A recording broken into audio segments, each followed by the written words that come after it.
ешқандай майға қуырмай-ақ екі ғана затпен осындай керемет тойымды таңғы ас дайындауға болады.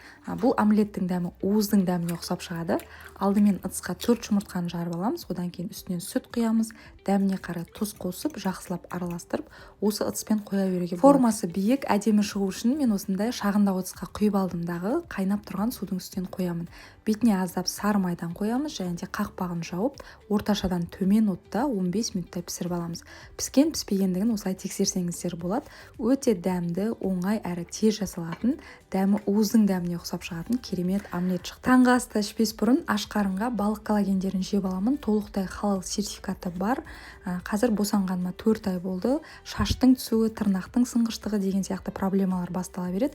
Жалпы коллаген 25 жастан асқан әрбір қыз-келіншекке керек, өйткені тез қартайып кетпеуге, әжім түспеуге, жаңағыдай буын сүйек сырқырауы деген сияқты шаш терінің күтіміне енді өте жақсы көмектеседі. Менің қазіргі таңда ішіп жүргенім таңертең және кешкісін ішетін 6000 дозадағы осындай морской рыбный коллагендер.